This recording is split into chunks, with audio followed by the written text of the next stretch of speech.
welcome to New Game Plus. I'm Tim, I'm joined by Donald. How are you? It's been a real swing of emotions this week, especially for you, Tim, given one of the big pieces of esports news that happened this past week. Yes, one of the longest standing rosters in Dota 2 history. Yeah.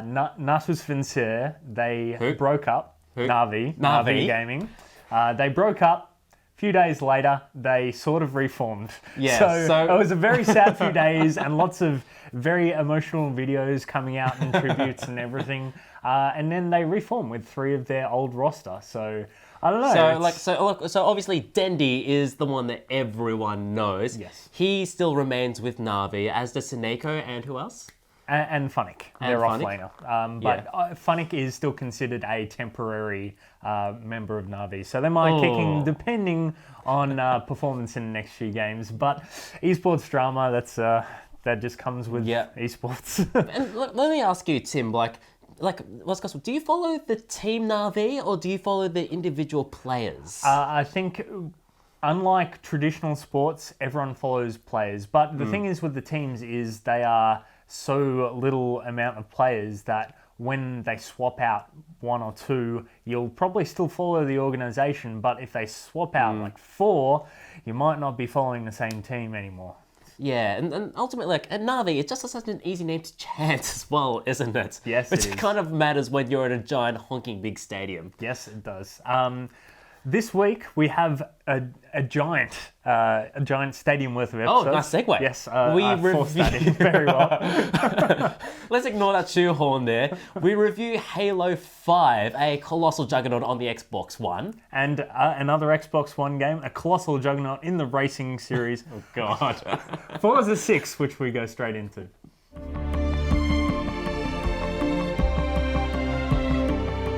So Jason, it's been 10 long years, and you just told me that the first game you reviewed for Channel 31 was the original Forza Motorsport. It was, correct. We had a little setup with steering wheel and stuff when we had more budget. It was great. Did you think that 10 years later you'd be here? I knew I'd be reviewing another Forza because it makes them too much money. Of course. But I knew I'd be here because I have nothing better to do with my So I guess we're here today to talk about Forza Motorsport 6. Forza Motorsport 6. Now, is, in my opinion, what has become the pinnacle of car racing franchises in the world. Right. Like Need for Speed, Gran Turismo, they've both had a very big lull recently. Forza has gone from strength to strength. Forza Horizon 2 was a fantastic Yes, go check it out if you haven't already. Yeah, it's a really, really good game. So Forza 6, a lot of expectation behind it. Forza 5 kind of sucked. Launch game. So we're happy to write that off. So Forza 6, though, comes to the party with it has a weather that can actually change midway. You can aquaplane the car, and it's terrifying. Yeah, so there will actually be puddles that form in realistic locations on the track, so you can aquaplane through it. It definitely shakes up the driving, definitely changes the way that the car's handled, which realistically is the reason you come to. Yeah, because to me, this is probably the best feeling racing is. I'm not playing this on a controller, on the Xbox One controller. It's perfect. It is absolutely perfect. I love driving in this game. My only regret is that I don't get to try it on the Elite controller before I talk to you about it, because I think on the Elite controller it would be even better again. Because I play manual, no clutch, no assists. Like so you're full esports? Full wank mode. So you're esports? No, just wank. Wank is fine. Okay. But the big things that I take away from the game, and call it because I'm a veteran of the Forza series. To each their own. Not a big fan of the car list, but I hate American cars. And there's a lot of American cars. Okay, to each their own. So I think that they could definitely have gotten a better list of cars, but that is just me. No Fujimikado, and I understand that some people don't like that course, but it is part of Forza history. And I understand they're going back towards that track day, Top Gear, 40-year-old parent kind of. Considering this is like they're hyping this up as the 10th anniversary game, then okay, I can see your point, but again, not a big deal to me. But well, okay. Look, again, that's probably built a lot of my expectations on it. Okay. Number 4 had it. The hardest part is, can I recommend this game over number 4? And I think it's hard for me to do so just because that had Fujimikado, it had a great list of cars. Yeah, it was a 360 game, but unless you really need that car porn, that game was pretty damn good. It's still a good game. Yeah. So I guess coming from that's my point of view on it, Glare. What about you? Like, do you still think it's worth playing? I still think it's probably the best simulation racing game and simulation racing in quote unquote on the market at the moment. Because the mods make it a non-simulation game, sure. You can add a mod to a car that takes your car's abilities beyond what its specs should Think be. of it sort of like Ultimate Team cards in some ways, but not as Which is lame exploitative. Because it's a simulation game. They should not exist. Well, you can turn it off. Well, yeah, I understand that, but I'm like, they shouldn't exist. like, can you use them in multiplayer against people who don't use them? Possibly. Then that's lame. So it has its problems. It's a very pretty game. The weather is very, very cool. It's fun to drive. And it is still probably the premier driving series. So it's up to you whether you think it's worth a look.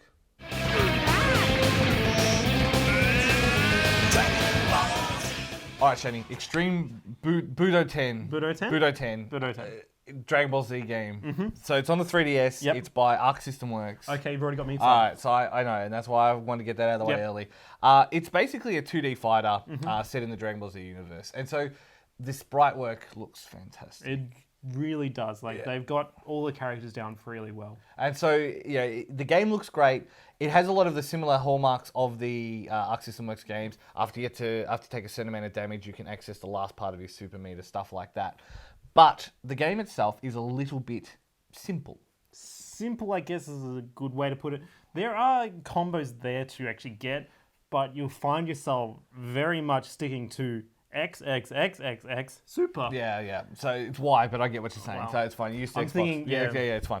But it is. So the game becomes a lot about setups and a lot about more that kind of game than it is inherently about linking combos or anything like that. Plus, as well, it has kind of the Jump Ultimate Stars support system. Yeah. So like you push a button, you push the screen, and like Chi-Chi will come out and she'll yell. And like in that area, they'll get attacked, so that'll add on to your combo, or it'll stun them, or whatever the case may be. There's a bit more like complexity there that you can have, Yeah. but you can really only will probably be able to use that in multiplayer. Yeah. Because the single player is so easy. Yeah, the single player is pretty easy. It runs you through the story. It lets you do the basics because basically there's no training mode. There's no way to really learn. So it is a good way to learn those kind of things. Yeah. The adventure modes offer a little bit extra, but I think the real fun would be playing multiplayer against people It's who just, know what they're it's doing. too easy. Yeah, and understanding how the setups work. And literally it would just be like small sorties, like literally kind of 30-second fights to see who can land those combos better. That would be really, really fun. And I think, as a Dragon Ball Z fan, it still looks pretty, it still plays pretty well. At least it's not like another Tenkaichi game where you got to fly around. So Japanese only is the other thing. It's, I guess, good music too, actually. yes. So good music. like it's still worth a look, but I think as a Dragon Ball Z fan, you're probably going to get more out of it. I just want Arc Systems to do a full console release. You just need to. It should be good, okay? You just need to It'd calm be good. down. Like, they You full... just need to calm down.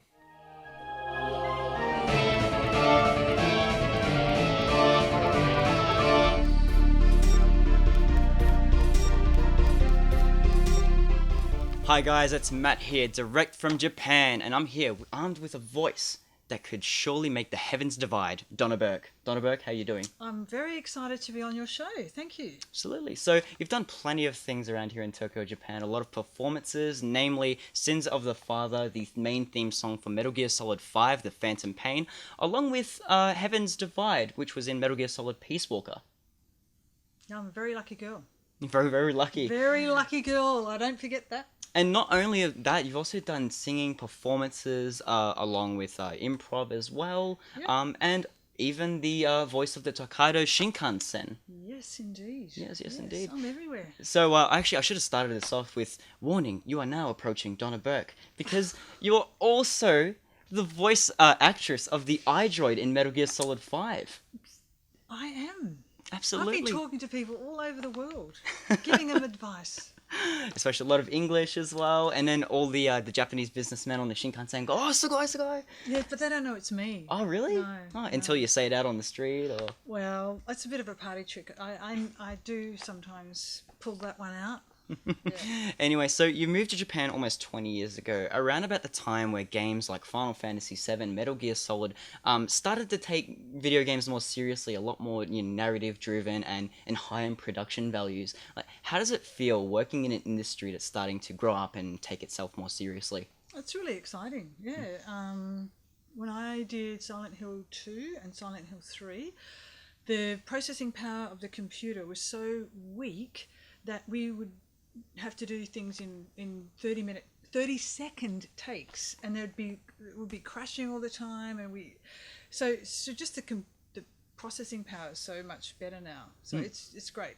Absolutely. So with you've done so much stuff over the years, like almost a 20-year portfolio. Has there been a personal favorite of yours? This Metal Gear Solid 5, Yeah, Sins of the Father. Oh my god, it's so I exciting. couldn't agree more. I mean, one of my personal favorites was Final Fantasy Crystal Chronicles. Actually, that is a really dear to my heart thing because I got to use an Irish accent, and I grew up with nuns from Ireland teaching me. I used to take the piss out of them, and finally I could use an Irish accent and get paid for it, and not get expelled or told to leave the classroom. So I love that, and I love the music, the Celtic, Tanioka-san's I was going to say music. that the Celtic stuff, like I was only 10 years old at the time and I had no idea that Donna Burke had actually sung it. And then a few years later I looked it up thinking, now that's why I What a loved it to bits. coincidence. I know, Yes, what a it's coincidence. small world, isn't it? It is, Absolutely yes. small world. So anyway, we're moving back on to Metal Gear Solid 5, Sins of the Father. How did it feel? Was it such an emotionally taxing experience? God. Well, it's emotionally taxing. I think the content of the song is very dramatic. I mean, it's really, I feel like I'm channeling a lot of sadness and anger and war, and it's really powerful stuff. Definitely. So, what we mentioned before, aside from singing, you also had a hand in voice talent with Metal Gear Solid 5. So, how did the voice of the iDroid come to be? Does Kojima just really like writing Shinkansen a lot, or? I think everyone does. Yeah. Everyone loves cracking a beer on the Shinkansen.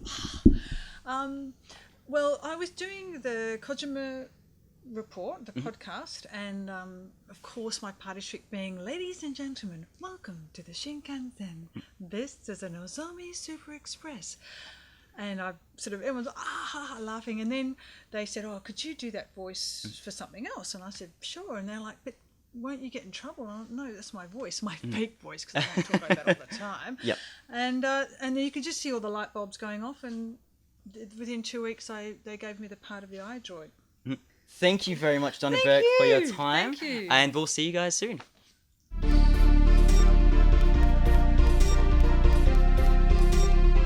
So I'm here with Dean Haglund from the X-Files, one of the lone gunmen. Yes.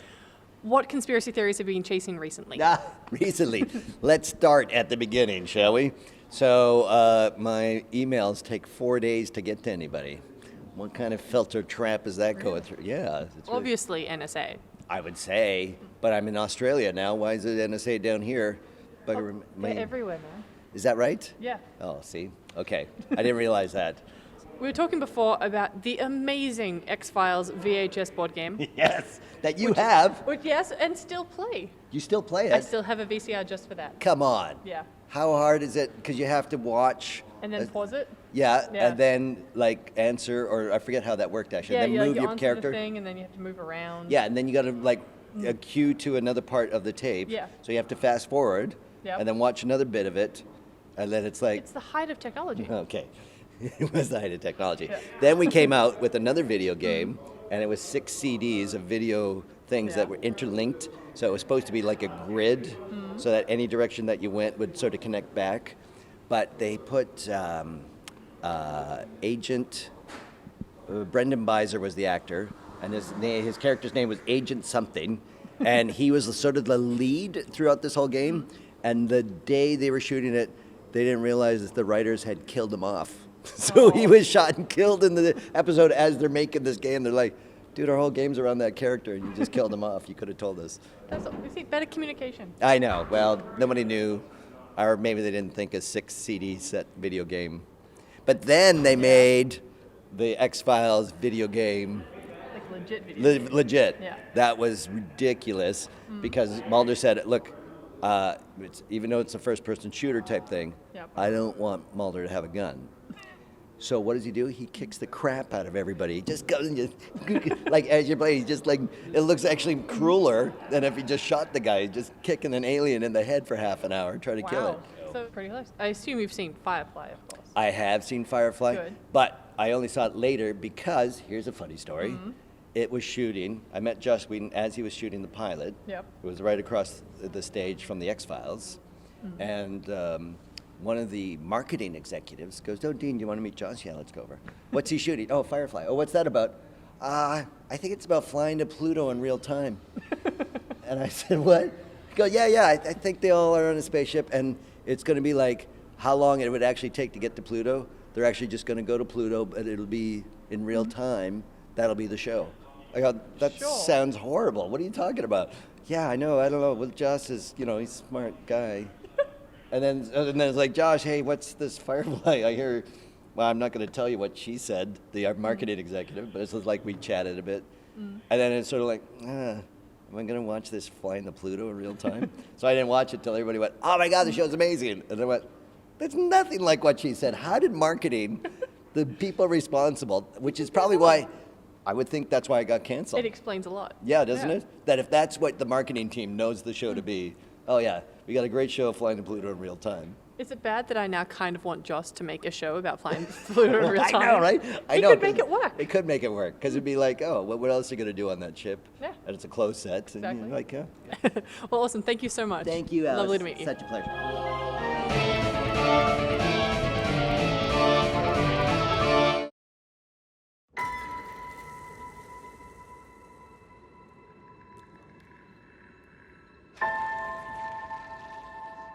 Who are you?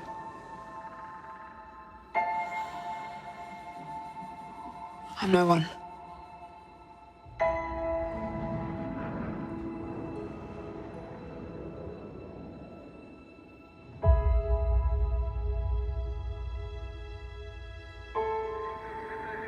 I was raised to do one thing. But I've got nothing to fight for.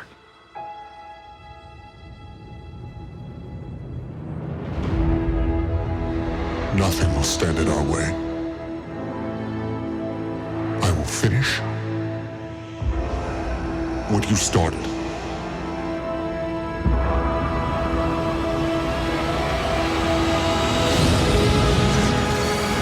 There are stories about what happened. It's true. All of it.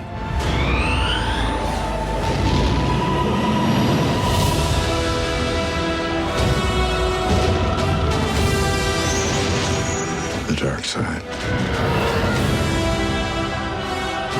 The Jedi.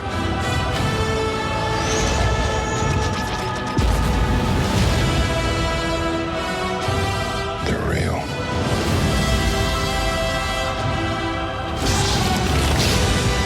The Force. It's calling to you.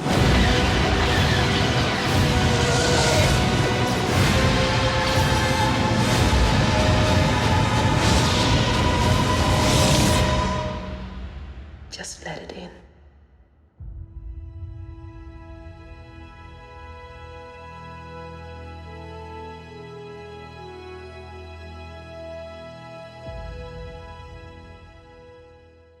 Wait a minute, that's not a video game at all. No, it's not. But it is a pop culture thing, and we sort of do pop culture things as well. Oh, that's what the Plus made to New Game Plus. Yes, it is. Star Wars, everyone is very, very excited. Oh or very, my very goodness disappointed. gracious. They're excited. They want to be all emotions at the same time. They want to be excited. They want to be disappointed. They want to effectively have the Messiah come to them. Yes. Now, this is Disney Star Wars, so they've just... they've announced that, well, basically anything that's not in the cinematic universe is not really canon. So what you're saying all is... the extended universe... Knights of the Old Republic? No. Star Wars Pod Racer, the arcade game? No. The fan fiction that I wrote, no, I didn't write at all when I was 6 years old? Definitely not. Aww. But that said, there's a lot of good book series out there that possibly could have been turned into movies. And there's a lot of extended universe stuff that is really worth a look into after you're done with these like movie series. Yeah. The movie does look very good. I can't wait for it. The lightsaber hilt does look a bit funny. Are you talking about the triple one? Yes. Oh, come on, it looks great. It looks funny, but it's still not as ridiculous as the one in Star Wars Rebels, which is the cartoon series. He has like one on a spinner and it just goes... Silly lightsabers aside, it looks like they're going to have a pretty cool story going into it. I can't wait for it. And it seems like they're focusing not on whatever episodes 1 through 3 were, but they're taking this in, a direction that is as far away from those movies as possible. You know what? We'll take it.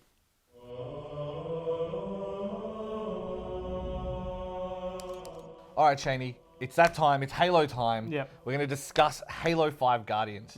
So like Halo, you know, it's one of those games. It's always been different enough from Gears and COD that it set its own pace. Like you were the floaty, jumpy man, and you know, I still really thought that Halo had its own thing. I've always enjoyed playing the Halo games because the things that it brought to it was its own style and co-op. Yep. As much co-op as you get, LAN, whatever you want to do, and that were its kind of defining characteristics. The story was always kind of left behind. But I enjoyed how it was left behind because the story was only telling, I guess, the main events, and then all the side stuff that you could actually find explained a lot, and then even the books explained everything else. It's like, it worked really, really well as a universe itself. Yes. It only explained the main events. Whereas this game... From 4 onwards, they've kind of made it. There's lots of cutscenes. They had the Spartan Ops, which I thought was handled particularly well.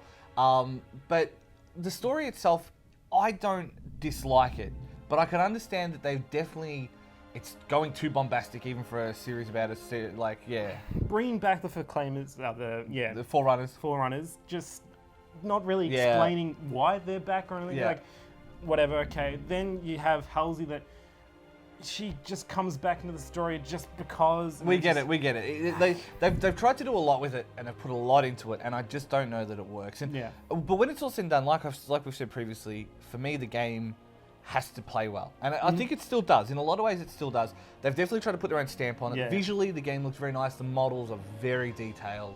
The actual movement, the movement's great because you've got a little boost now. So it's going for a little bit of that kind of movement options from even like Black Ops 2. You know what I mean? So it's definitely going for that. Like everything's got iron sights, the shiny, the auto aim. The auto aim, I actually don't think it's as bad as some other games, but it's still worse than, I guess, Reach. Yes. Like Reach was the good mix. Reach was the good mix where it just had like the perfect amount of sight and just small movements when you're just getting right. That just like if you do miss, it's still your fault. Yeah. Whereas this, like, it'll track. You'll be looking down at like lining someone up, and then it'll run after the grunt. Yeah. And it's like, well, great. This sucks. So I hate auto aim. I'm a serious Sam kid. Hate it. Get rid of it. I can't even turn it off. Stupid. No reason for it. And 2. Do you know what else there's no reason for? Getting rid of co-op. You never get rid of split screen in a Halo game. It is... Mustard Race can suck my dick. Like, there is no... I don't care if it was 720. I don't care if it was 30 frames. There is no reason to get rid of co-op in a Halo game. I don't even think you can LAN it from what we can see so far. What? No LAN, no split screen, nothing. It's a Halo game. It's a Halo. Like, online only, it's just stupid. Like, as a story game, you probably want to be sitting there playing with your friends, and I guess 60 frames, and it does look beautiful. The game does look beautiful, but why not have multiple settings? Yeah, and so when it's all said and done, as a game, I still think it's a pretty good game. I've enjoyed my time playing through the story. Haven't had much of the multiplayer, unfortunately, because we've had a pre-release copy of it. But no co-op, guys, and the auto aim makes Also some better decisions. The drama, just too much drama. You don't want no drama. Now this is the big game from Microsoft. So is it a system seller? It already was, because like people like them some Halo. They'll continue to want to play Halo. So when they decided whether to get the PS4 or the Xbox One, They'll probably would have expecting very the Halo, much have been in their mind. Yes, yeah. But it's good to see that they're continuing on a new path.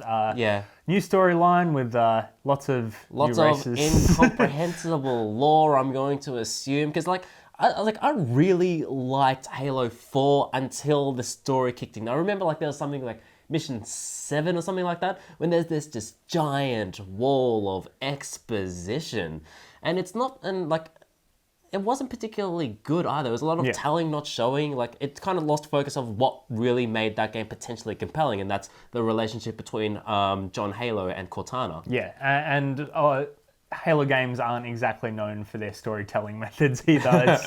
It's something that they haven't exactly perfected. It's known for proper nouns, and lots of them. Yes, but people will be playing lots of the multiplayer and enjoying that. But they won't be playing co-op though, that's for sure. Yeah, which is very disappointing. But online shooters, they'll certainly dominate Xbox Live for years to come. Until Call of Duty comes out. Yes. Which is sort of interesting given shooters don't really have that long tail nowadays. So I think Halo might be the ones that might be able to do, but something like, say, Call of Duty probably won't. Yeah. I don't reckon whatever the Titanfall sequel is definitely won't. Yeah. Destiny is probably the only one nowadays. Yeah, that counts. But that's an MMO. Yeah. Yeah. That's it for this week. We've got PAX coming up. Yes, it'll be this weekend if you're watching this in Melbourne. You should check out our panels, our quiz panel, our Japan panel, and also Jason is on a panel who wants to watch people play video games anyway. Saturday, 4:30 p.m. Check the PAX website for more details and check the New Game Plus websites for more details. Yes. Generally, hey Tim. NewGamePlus.tv. Check that out. On Facebook.com/NewGamePlusTV. Follow Twitter and Instagram at NewGamePlusTV. And follow us on YouTube for videos and live streams. We are New Game Plus TV. Thank you, Donald. Thank you, Tim. We'll see you guys next week.